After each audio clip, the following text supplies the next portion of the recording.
So this is a short overview of the new MCC Content Manager.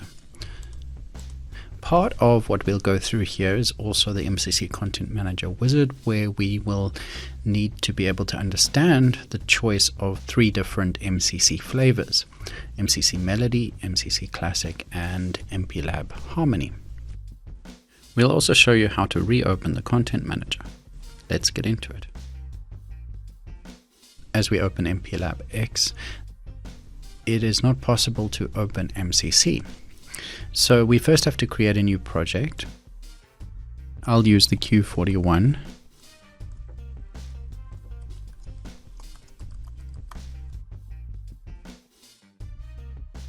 And now with a new project open, it's possible to open MCC.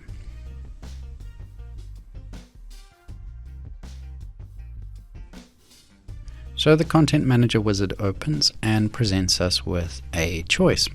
This particular device is supported with MCC Melody and MCC Classic. If I had chosen a 32-bit device, MPLAB Harmony would have been an option.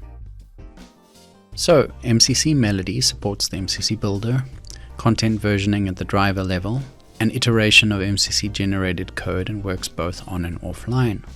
Whereas MCC Classic is the development process you might be accustomed to with MCC and all the components and libraries that you've used before. Now, if I wanted more information on some of these features, I'd be able to click here for the Melody Help, which opens the MCC Melody Technical reference. Here, I'll be able to get an overview on some of these features and what they mean. Here we have the MCC Builder showing dependencies between project components, for example crypto-auth-lib using an I2C simple driver.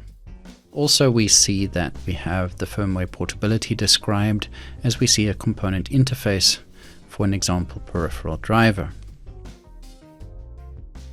One of the determining factors of which of these flavors of MCC you might choose has to do with the associated content libraries, to see which firmware content is supported in each. So here we can see different libraries and which of these are supported in MCC Melody versus Classic. We can find information about Harmony here. And you're able to very easily navigate the Harmony documentation and find out more. So if I had to select MCC Classic, you'd get to a screen where there's some required content, and then you'd have some optional content, and from here you'd be able to make a selection. From here we can go back to content type before making a final decision, selecting MCC Melody this time. So here we see optional content both from libraries and drivers this time. We won't select anything additional yet, since we are able to add this later in the Content Manager, but click Finish to start downloading the required content.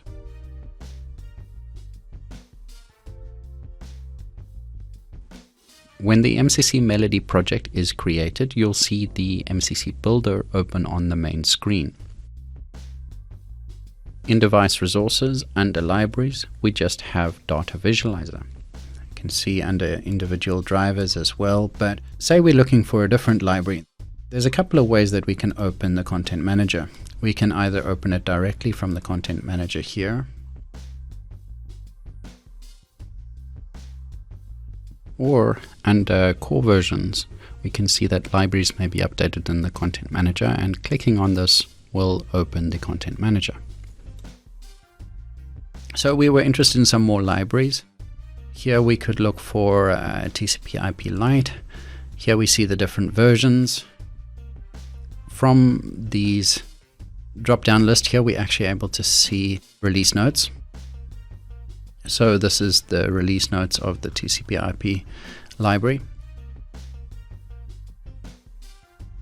For the TCP/IP Lite stack, we have the latest, and now we want to try and run that over Ethernet. So we'll select the latest there and click Apply.